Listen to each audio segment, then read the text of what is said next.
The first sensation that hit me when I woke up was not the thrum of a heartbeat or the dizzying rush of returning consciousness.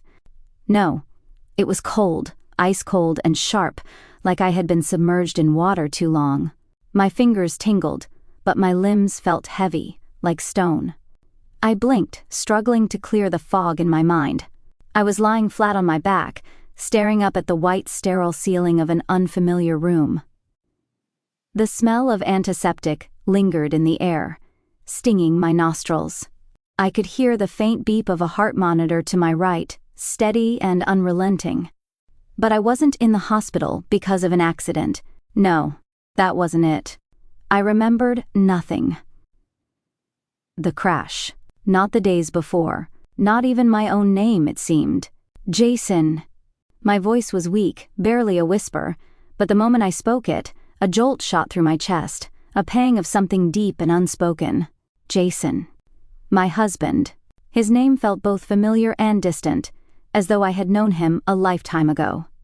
A chair scraped against the floor, and then I saw him. Jason.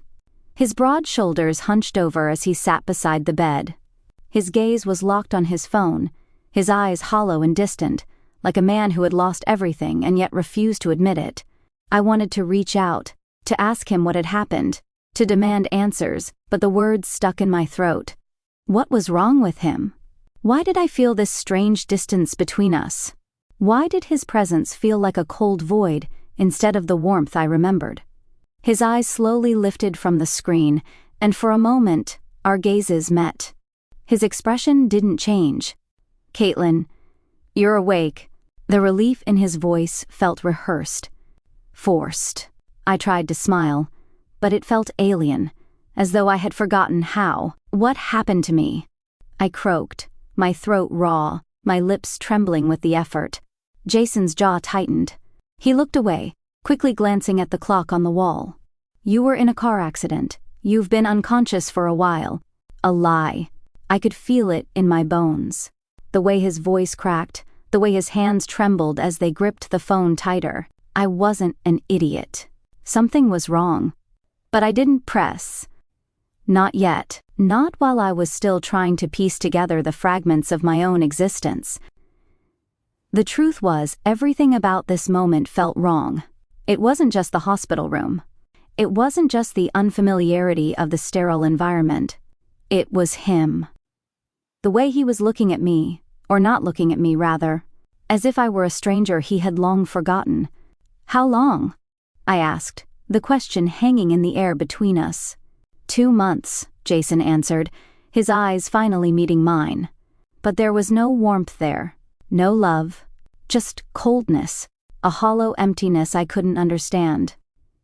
I swallowed hard, my mind racing. 2 months. 2 months of being unconscious. 2 months of nothing. But my gut told me there was more to it. More than just an accident. "Why do you look like you've lost everything?" I whispered before I could stop myself. Jason's face shifted, his lips pressing into a thin line. His gaze faltered, and for a brief moment, I saw something flicker in his eyes, something that resembled guilt. But it disappeared almost instantly, replaced by a mask of indifference. "You're tired. You need to rest," he said flatly, standing up and walking toward the door. But I didn't feel tired. I didn't feel anything except the gnawing sense that something had shifted in the world, and I wasn't ready to face it. He paused at the door, his back to me, and I could feel his presence like a shadow over me. "Don't worry," he said, his voice soft, but the words felt hollow.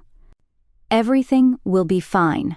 I wanted to believe him, but the more I looked at him, the more I realized I didn't know this man anymore. As Jason stepped out of the room, the door clicking shut behind him, I was left alone with the silence. But that silence was deafening. And then, a voice in the back of my mind whispered a truth I didn't want to accept. He was already gone. Not physically, but emotionally. He had fallen for someone else. And the worst part? He wasn't even trying to hide it. It was a week before I was well enough to leave the hospital. Jason was there every day, just as he had promised. He smiled at me with that same practiced smile that didn't reach his eyes. He made small talk, asking if I needed anything, if I was comfortable. But the air between us was thick with unspoken words, with tension that no smile could erase. I wanted to ask him, to demand the truth. But every time I opened my mouth, the words got stuck. It was as if the truth was too much to bear. It wasn't until the night we arrived home that I began to feel the weight of what had truly been happening. The house, our home, was quiet. Too quiet. It was the kind of silence that made your heart beat faster, a pulse of dread that grew stronger with every step I took.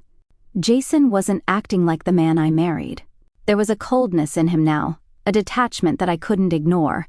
He would leave for hours without explanation, his phone constantly glued to his hand. He stopped holding me at night, stopped talking to me like he used to.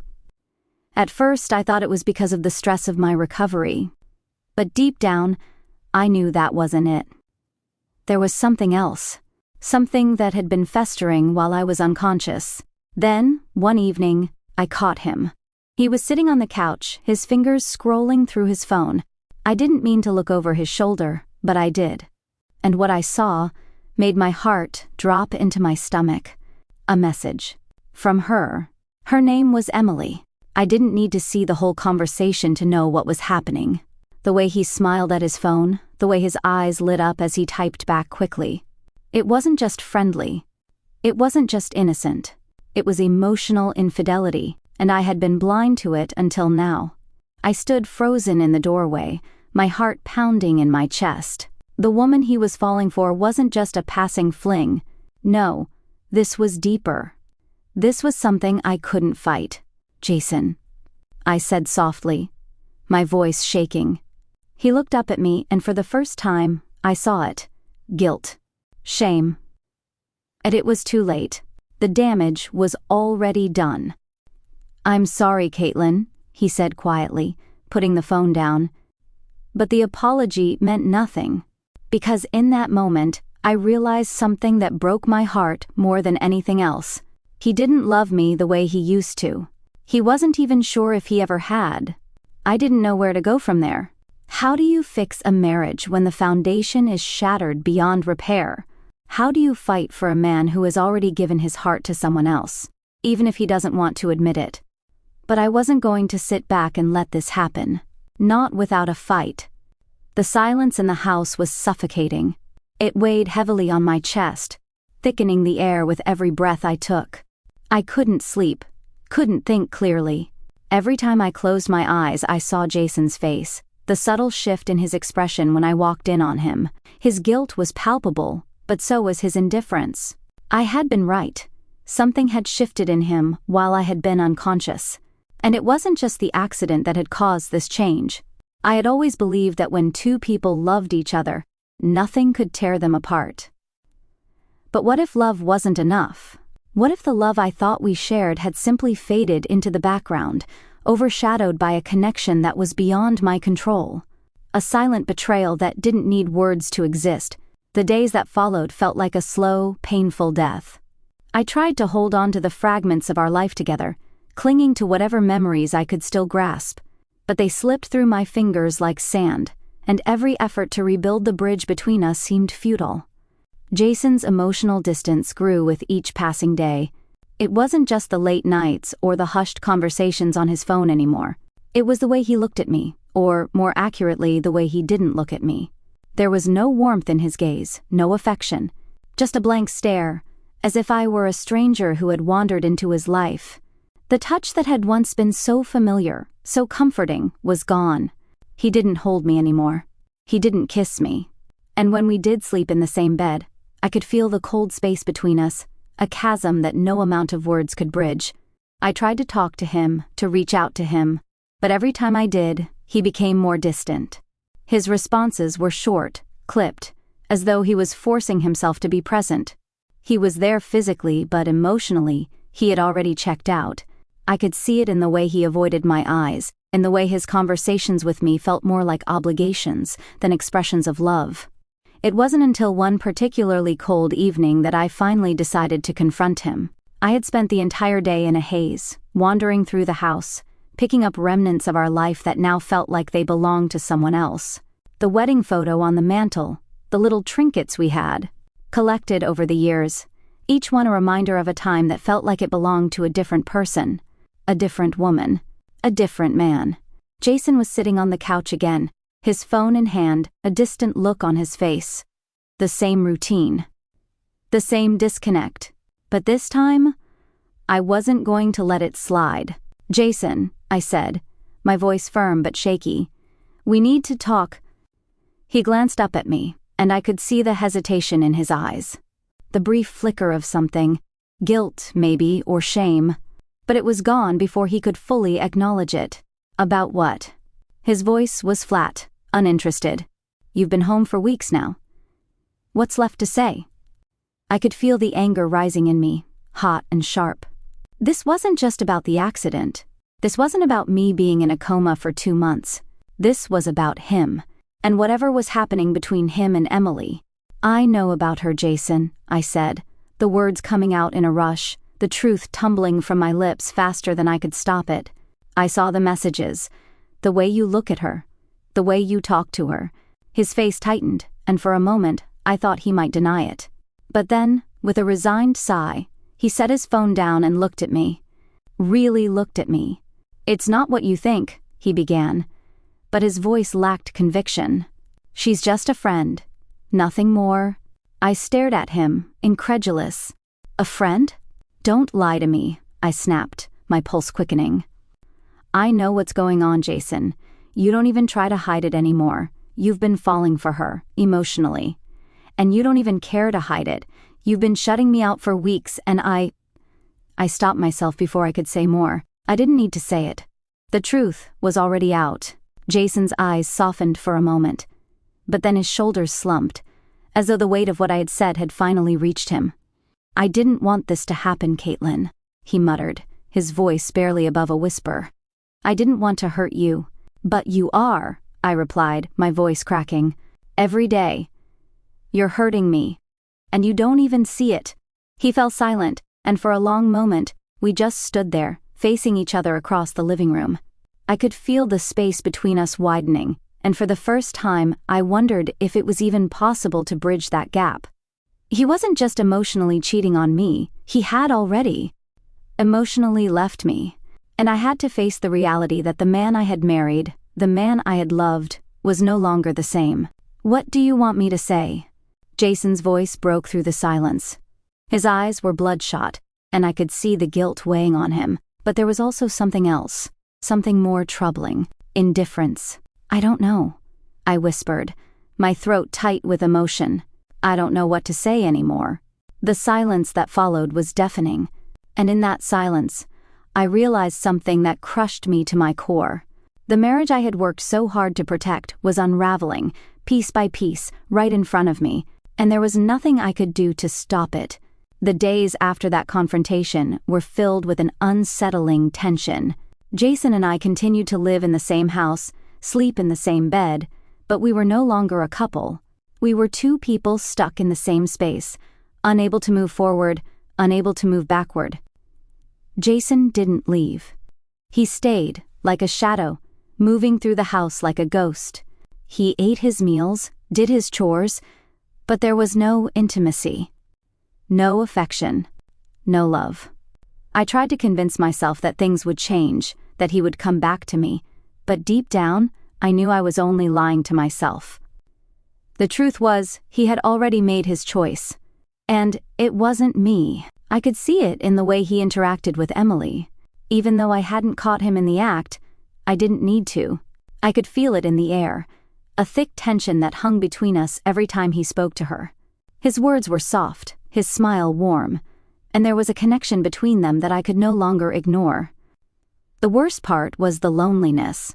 The overwhelming, suffocating loneliness that wrapped around my chest every time Jason left for work or went out with her. I would sit in the empty house, listening to the silence that had become our constant companion, and I would wonder how things had gone so wrong. But I wasn't the only one hurting. Jason was too. I could see it in the way he looked at me. Guilt mixed with regret.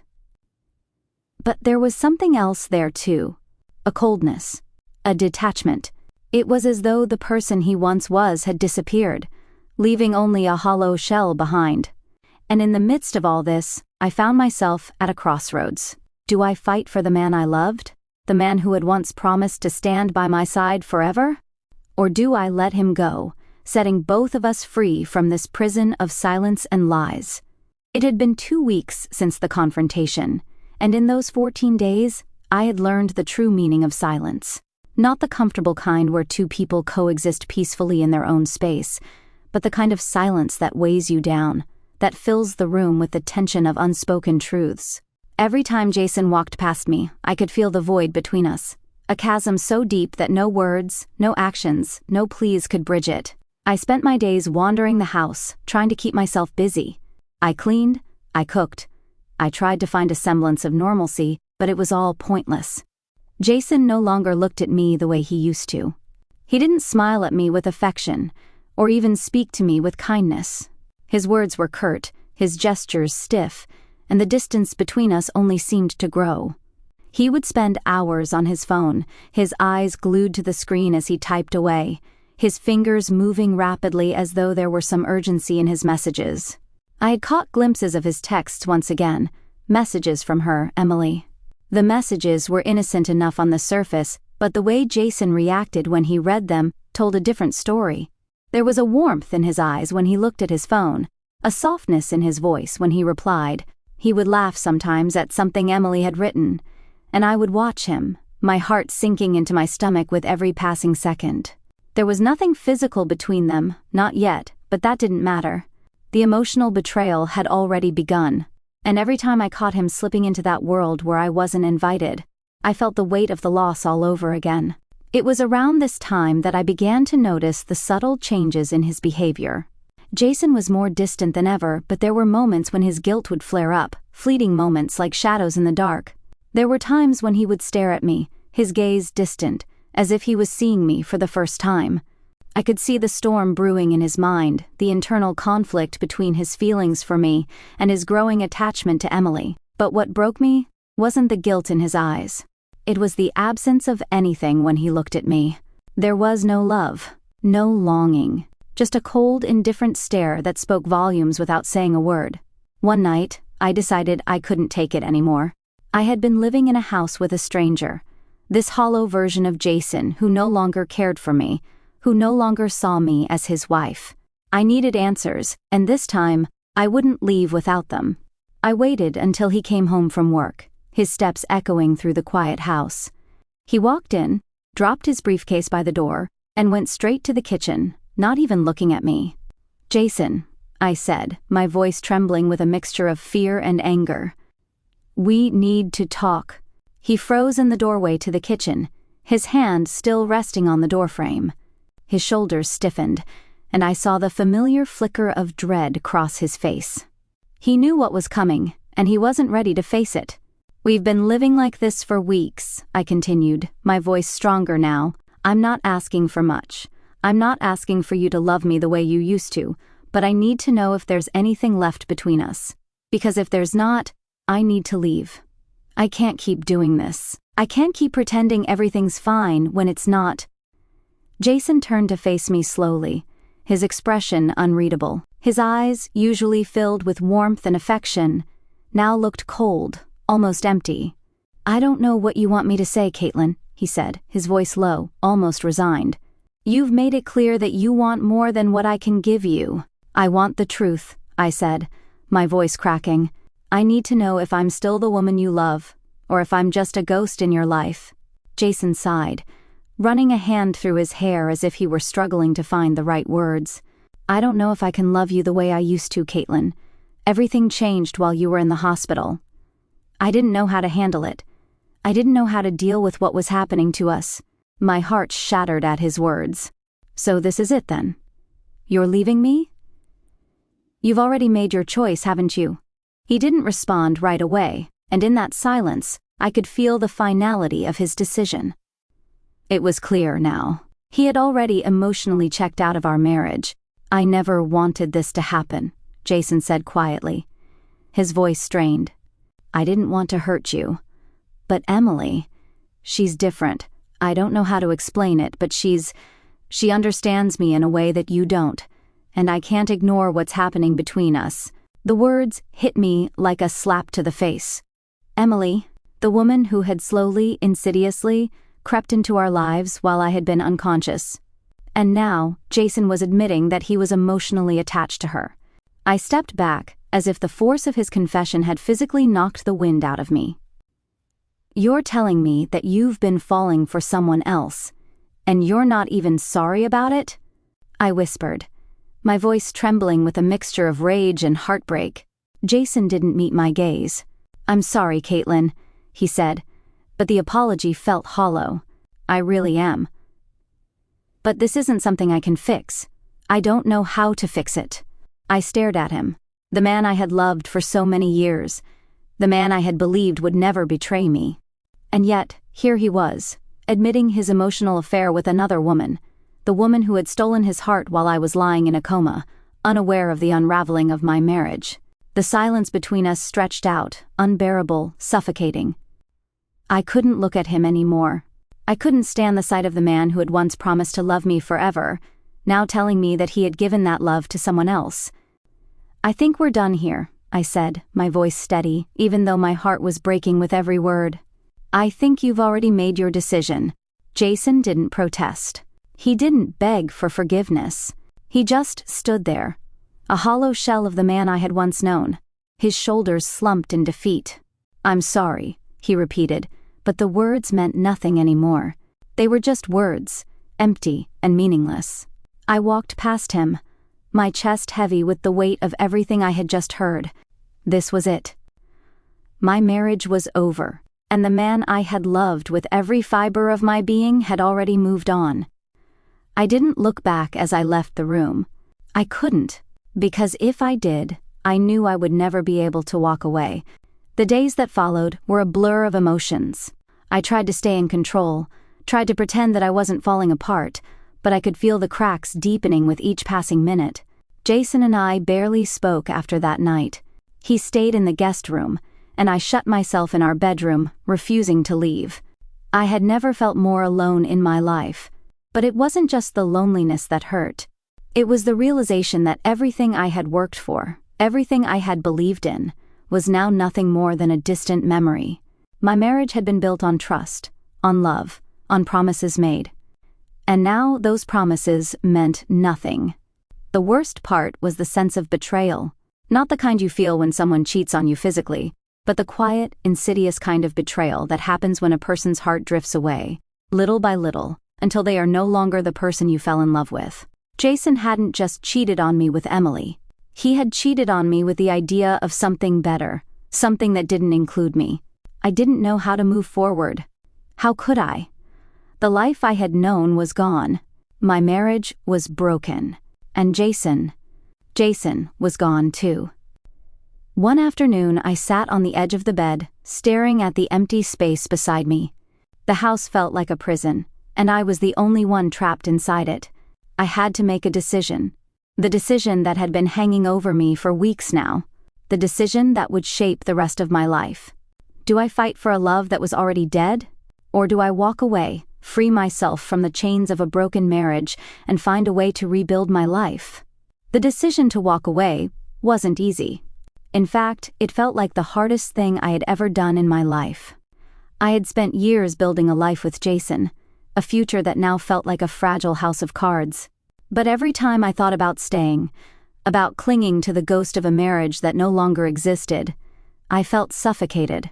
The weight of it, the heavy burden of trying to pretend everything was fine when it was anything but, was too much to bear. I had to face the truth. Jason had already moved on. His heart was no longer mine, and the longer I stayed in this house, the longer I allowed myself to hold on to the illusion of our love, the deeper the wound would grow. I needed to free myself from this emotional prison. I needed to reclaim my life, even if it meant walking away from the man I had once loved with all my heart. The decision to leave wasn't immediate. It wasn't as simple as packing a bag and walking out the door. It was a slow, painful process. I spent hours sitting alone in our bedroom, staring at the walls, trying to summon the strength to take that first step. But every time I thought I had made up my mind, a new wave of doubt would wash over me. Was I being selfish? Was I being hasty? Could I really leave everything behind? I thought of the life I had imagined for us, the children we had talked about having, the vacations we had dreamed of taking, the quiet nights spent together on the couch, watching movies. But none of that existed anymore. The future I had once envisioned with Jason was nothing but a hollow echo of what it could have been. And so, I spent those days in a haze, moving through the motions of life while my heart broke in the quiet corners of my mind. Then, one day, I realized something.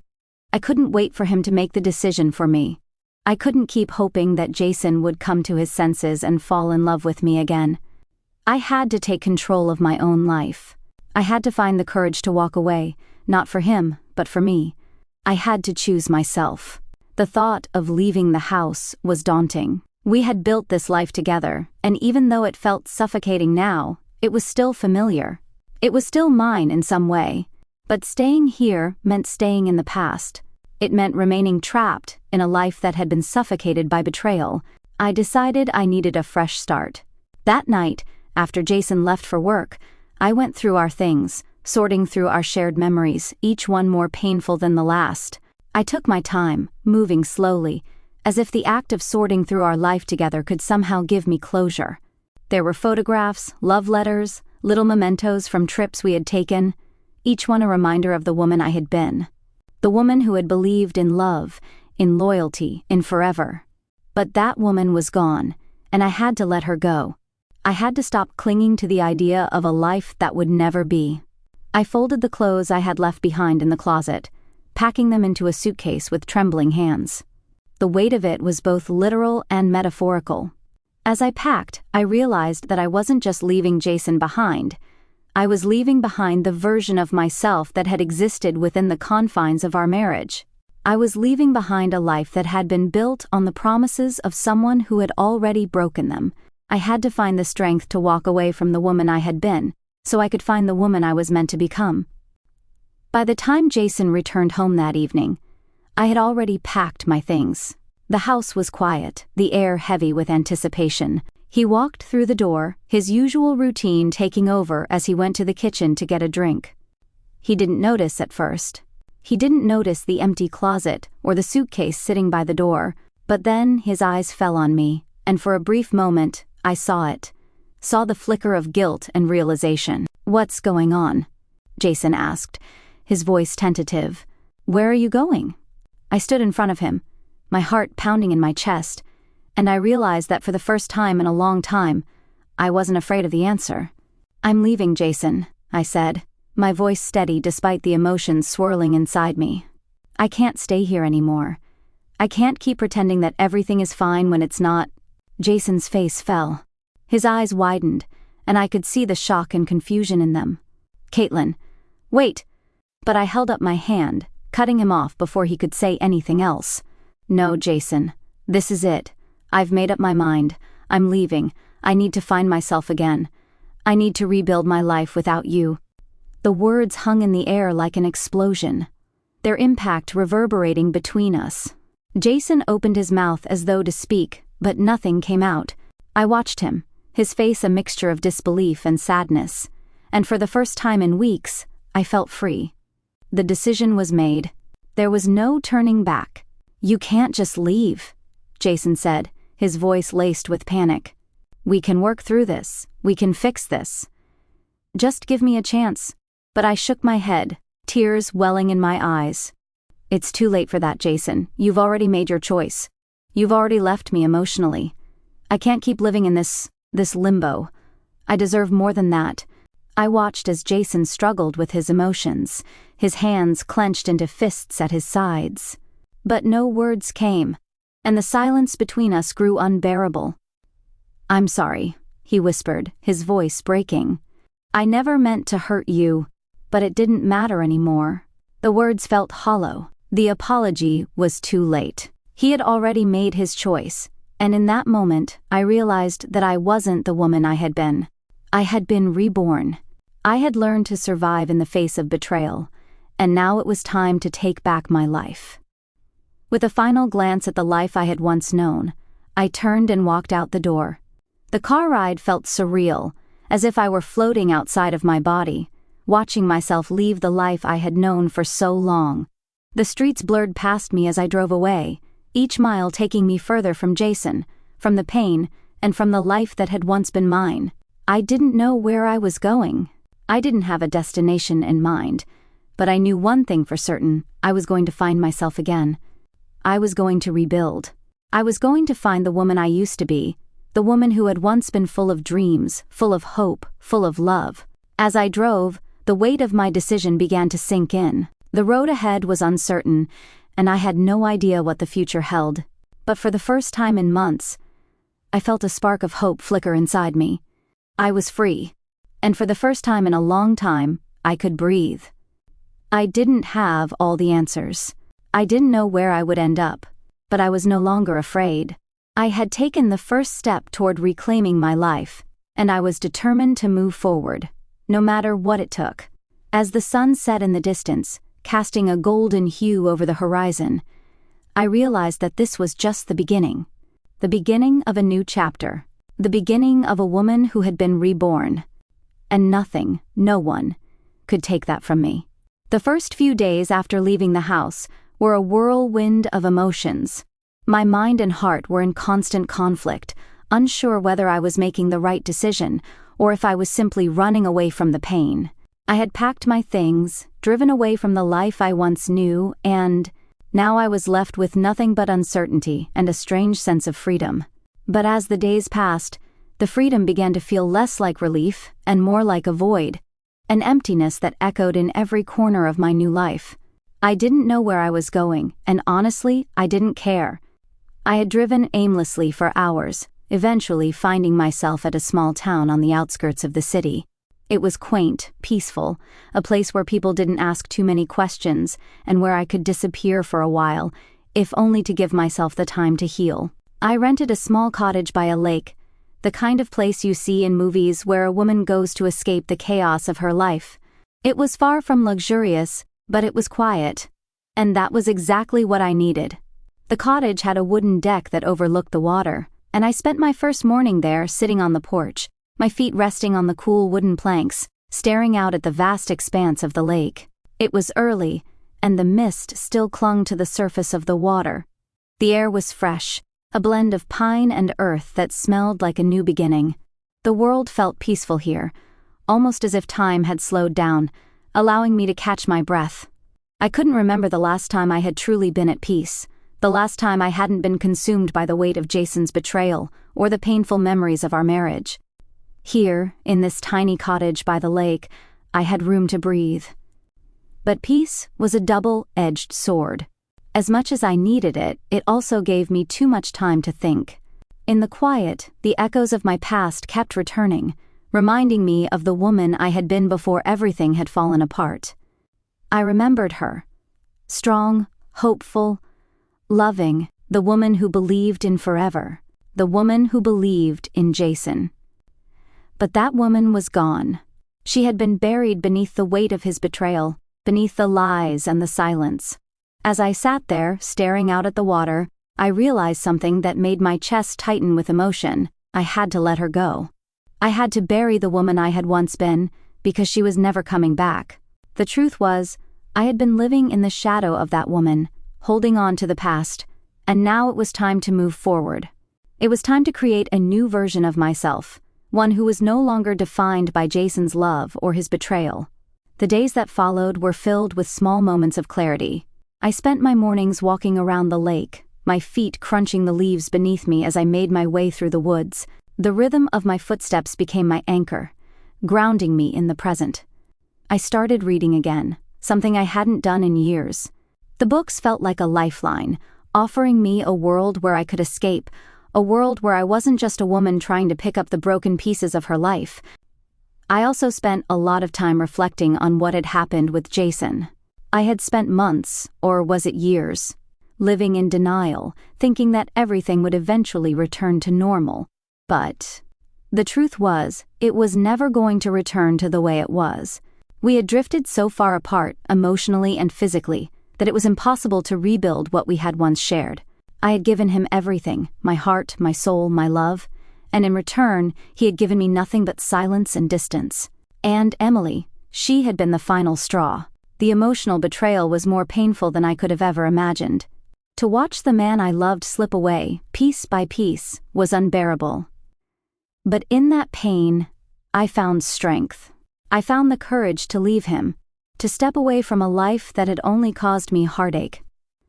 One afternoon, as I walked through the woods near the cottage, I had an epiphany. I didn't need Jason's love to be whole. I didn't need his validation to feel worthy. I was enough on my own. For the first time in months, I felt a sense of self-worth that had eluded me for so long. I was free. I could rebuild my life. I could become the woman I had always dreamed of being. Independent, strong, and full of possibility. That evening, I sat on the deck, the fading light casting long shadows over the water, and I made a promise to myself. I promised that I would no longer be defined by the man who had betrayed me. I would not let my past define my future. The road ahead would be difficult, but it was mine to walk, and I would walk it with strength and grace. As the weeks passed, I began to settle into my new life. The cottage became my sanctuary, a place where I could escape the world and take the time I needed to heal. I spent my days writing, sketching, and reflecting on the woman I had been and the woman I was becoming. Each day felt like a small victory, a step toward reclaiming my identity. But as much as I had tried to distance myself from Jason and the pain of our marriage, there were moments when the memories came rushing back. They were quiet at first, subtle, a smell, a sound, a flicker of a thought. But the deeper I dug into my healing, the more these memories resurfaced. I had to face them head-on, confront the pain and the betrayal, or else it would continue to haunt me. One evening after dinner, I sat down at the small wooden desk in the corner of the cottage, my fingers hovering over a blank page. I had decided to write him a letter, not to send, but to release the emotions I had been holding inside. I needed to say the things I had never said before, the things that had been eating at me for so long. The pen hit the paper, and the words began to flow. Jason, I don't know where to begin. I don't know how to explain the depth of the hurt I feel, or how to make sense of the years we spent together.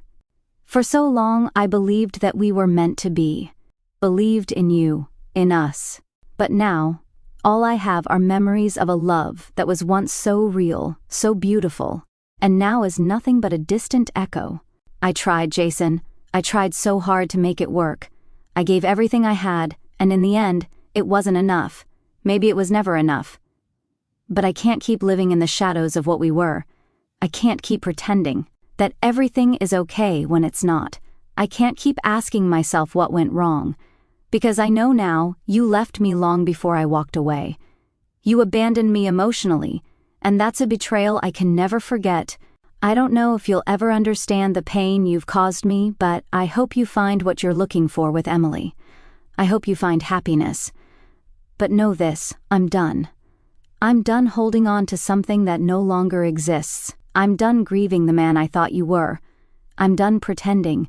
I don't know what the future holds for me, Jason, but I know one thing. I am stronger now than I was before. I am a woman reborn, and I will never let anyone take that away from me. Goodbye. I stared at the letter, the ink smudged slightly by my tears. I didn't know if I would ever send it to him, but in that moment, I felt a sense of release. Writing those words, expressing the anger and the sadness I had been carrying for so long, felt like lifting a heavy burden off my chest. As I folded the letter and placed it in an envelope, I felt a sense of peace wash over me. I had let go. I had said goodbye to the past, and for the first time in a long time, I felt free. The days blurred into weeks, and the weeks became months. The small cottage by the lake, with its creaky wooden floors and its view of the misty waters, had become my sanctuary. Each morning, I woke up to the sound of birds chirping outside the window, the sun slowly rising over the horizon, casting its golden light across the still water.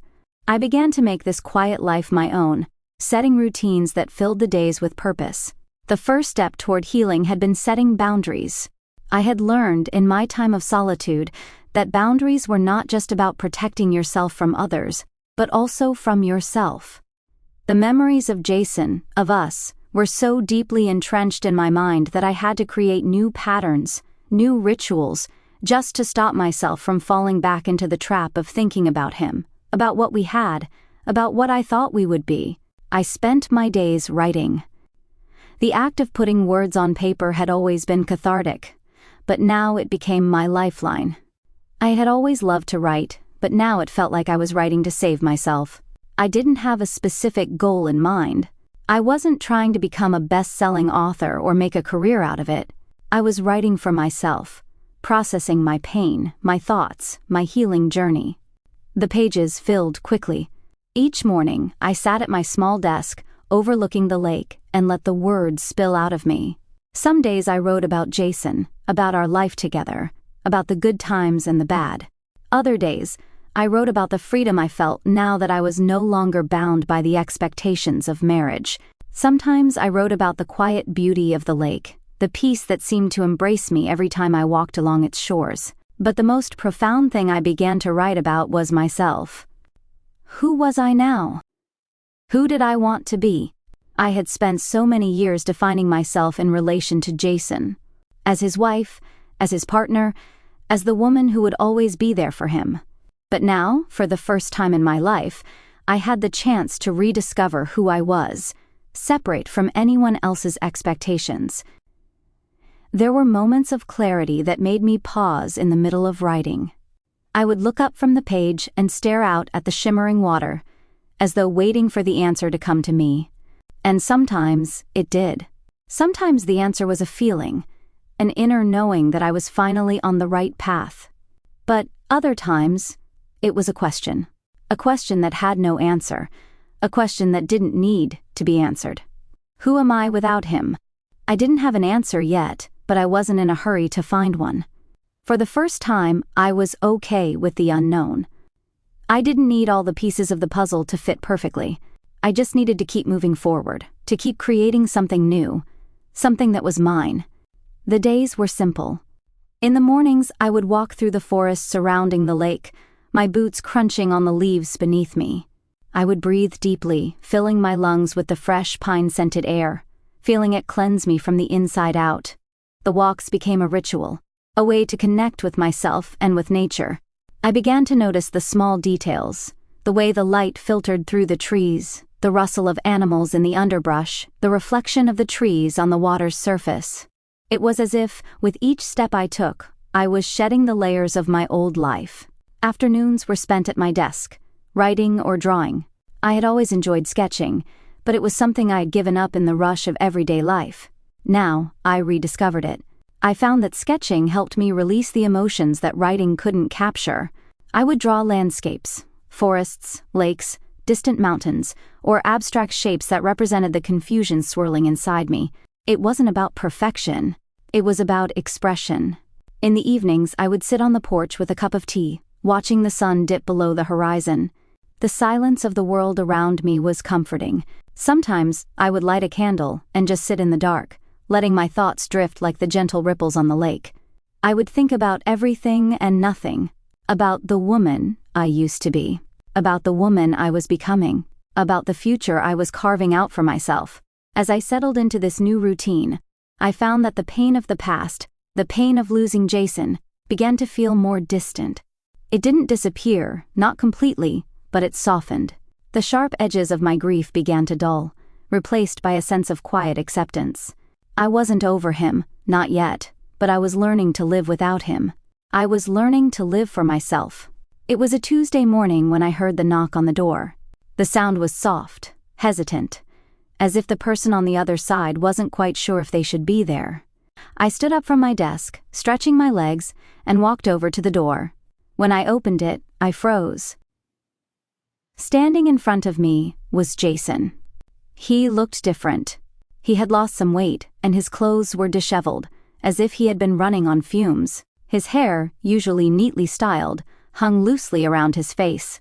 His eyes, though, they were the same. But they were tired now, shadowed with guilt, regret, and something I couldn't quite place. I didn't know what to say. The words caught in my throat, and for a moment, all I could do was stare at him.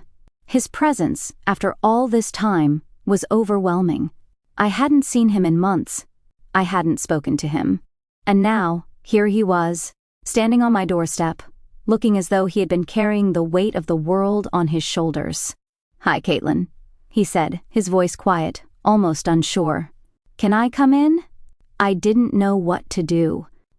I didn't know what to say. Part of me wanted to slam the door in his face, to tell him to leave, to remind him of the pain he had caused. But another part of me, a part I didn't fully understand, wanted to hear what he had to say. I stepped aside, silently motioning for him to enter. He walked past me, his presence still as heavy as I remembered, and I shut the door behind him. We stood there for a moment in silence. He looked around the cottage, his eyes taking in the simple, quiet surroundings. It was obvious that he hadn't expected this. He hadn't expected the peace I had created for myself. I didn't know where else to go. He said finally, his voice breaking the silence. "I've been thinking about you every day. About what happened, about what I did. And I need you to know, Caitlin, that I am so sorry. I've messed up in ways that I can't even begin to explain." I didn't say anything. I just stood there, watching him. His apology didn't mean much to me anymore. His words couldn't undo the pain. They couldn't take back the months of silence, the months of emotional abandonment. But I realized in that moment that I wasn't angry anymore. I wasn't bitter. The anger had burned itself out, leaving only the ashes of what used to be. I had moved on from the person who had been so devastated by his betrayal. I had moved on from the woman who thought that love was enough to fix anything. Jason sat down on the small couch, his eyes never leaving mine. He was waiting for something, waiting for me to say something, to give him permission to explain himself. But I didn't know if I wanted to hear his explanation. "I don't know what you want from me, Jason," I said softly, my voice steady, though there was a slight quiver of emotion. "I don't know if I can ever forgive you. And honestly, I'm not sure I need to." He nodded slowly, his face shadowed with pain. "I don't expect you to forgive me. Not now. Not after everything I've done." The silence between us was thick, but it wasn't the uncomfortable kind that I had expected.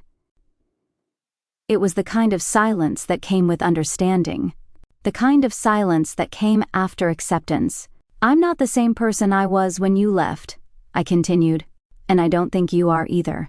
We've both changed, Jason. And I don't think there's a way to go back. We can't fix what's been broken.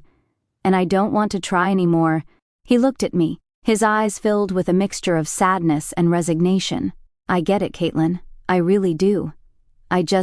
He stopped himself, running a hand through his hair, clearly at a loss for words. "I just wanted to see you again. To apologize. I don't expect anything from you. I just needed to tell you that I'm sorry for what I did to you. I was selfish, and I hurt you in ways I can't even fathom." I nodded, accepting his apology in the way I had accepted so many things in my life, without expecting anything in return. And in that moment, I realized that this was the closure I had needed all along. Jason had come to me, but he had come too late. After Jason left that evening, the weight that had hung between us seemed to dissipate. The air felt lighter, and the cottage, though still filled with the echoes of our past, felt more like my own. The conversation with Jason hadn't given me the answers I had expected, but it had given me something much more valuable. It had given me peace. I wasn't ready to welcome him back into my life. I wasn't even sure I ever would be, but that didn't matter. What mattered was that I was no longer the woman who had clung to the hope that love would fix everything. I had learned that love, at times, wasn't enough. And that was okay. The journey I had started on months ago, the journey of rebuilding myself, was still ongoing. But now, I was stronger than ever. I had faced my pain, faced my past, and now I was finally ready to embrace the future. And whatever that future held, I knew that I was ready for it. I was a woman reborn, and nothing could take that away from me.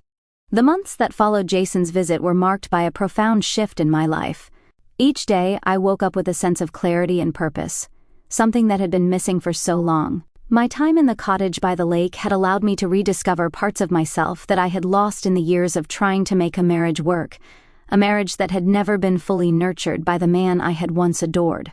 I spent my days focusing on the things that truly mattered to me, my writing, my self-discovery, and my connection to the natural world around me. The lake, the trees, the mountains in the distance, they all became symbols of my own resilience. I realized that the world was full of endless possibilities, and I no longer felt bound by the past. But as much as I had healed and embraced my new life, I had to confront the truth that no journey of healing was ever linear. There were still moments of doubt, moments when the shadows of the past crept back into my thoughts. I would wake up some mornings and remember how it felt to be in Jason's arms, how safe I had felt when everything seemed right. And in those moments, I would have to remind myself that those memories no longer held power over me. They were just that, memories. The reality was that the life I had once dreamed of wasn't mine anymore, and it hadn't been for a long time. I also began to reconnect with people. I'd spent so much time isolating myself in the cottage, protecting my heart, but slowly, I started to allow myself to open up again. I reached out to old friends, people I hadn't spoken to in years, and found that there was warmth in human connection, something I had been too afraid to embrace before. One of those friends was Rachel. She had been one of my closest confidants during my marriage, and though we had drifted apart after everything fell apart with Jason, she had never judged me. Rachel had always been a pillar of strength for me, and when I reached out to her, I could tell that she had missed me. Rachel visited me one weekend, and we spent the day walking through the woods together, talking about everything and nothing. The conversation flowed easily, like no time had passed between us, and for the first time in months, I felt truly alive in a way that had nothing to do with my healing or the process of moving on. It was simply the joy of being around someone who truly understood me, who didn't need to know the details of my pain to be there for me. We sat by the lake, sipping coffee, and Rachel turned to me with a thoughtful expression. "You know," she began, "I've been thinking about you a lot lately, about how strong you've been through all of this. I know it wasn't easy, but you've come so far. You've created this whole new life for yourself." I smiled faintly, feeling a warmth in my chest at her words. "I've had to. I didn't have a choice. And I'm starting to realize that this life I have now, is enough. It's not perfect, but it's mine. And I've learned to embrace it." Rachel nodded, her eyes thoughtful. "I think you're finally in a place where you can move forward, Caitlin. I mean, really move forward. And when you're ready, I know there will be so many amazing things waiting for you." Her words struck a chord deep within me. I had spent so much time focusing on healing, on letting go of the past, that I hadn't fully realized just how much potential my future still held. There was a whole world outside of this cottage, outside of the pain and the betrayal. That evening, after Rachel had left, I sat on the porch, staring out at the moonlight reflecting on the lake. I thought about what Rachel had said, about moving forward. I knew I wasn't done with my healing yet, but for the first time, I felt ready to take the next step. I didn't have all the answers, but I knew that the future was mine to create, and that was all I needed to know. A few weeks later, after Rachel's visit, something unexpected happened. I received an email from Jason. The subject line simply read, "Caitlin, I hope you're okay." I hesitated for a long time before opening it. Part of me didn't want to relive any more of the past, but another part of me knew that I needed to hear what he had to say. He had apologized to me in person, but I had never received a clear understanding of what had led him to make the choices he did. I opened the email, the words appearing on the screen as if they had been waiting for me to read them. "Caitlin, I know I have no right to ask anything of you after everything that's happened. I don't know what I was thinking when I let things spiral out of control. I've been reflecting on everything, and I realize now how much I hurt you, how much I hurt us. But I need you to know something. Something I should have told you long ago. I wasn't looking for someone else when I met Emily. I was looking for something I had lost, something I thought I couldn't get back. What I didn't realize at the time was that the thing I had lost was you. I lost you long before I ever started looking for anyone else. I'm not asking you to forgive me. I'm not asking you to take me back. I just needed to tell you that for what it's worth, I'm truly sorry. I know I can never fix what I've broken, but I hope someday you'll be able to find peace." I stared at the screen, my hands trembling slightly. For a moment, I felt the stirrings of old emotions, hurt, anger, confusion, but they were fleeting. The man I had once loved had written this, And while his words were sincere, they no longer held the power over me that they once would have. I didn't respond immediately. I needed time. In the days that followed, I allowed myself to process the email. Jason had admitted his faults, but I knew that nothing could undo what had happened. I had let him go long ago, and no amount of apologies could change the truth that we had both moved on in different ways. I realized something profound. I didn't need closure from him. I didn't need him to fix what had been broken. I had done that for myself, and that was all I needed. I drafted a simple response to his email, one that reflected the closure I had already found within myself. I told him that I was moving on, that I had already found peace, and that I wished him well. I didn't need to revisit the past any more than I already had. His chapter in my life was closed. I had nothing left to say. It was a year after Jason's visit that I woke up one morning and felt a deep sense of peace. The weight of the past no longer hung over me.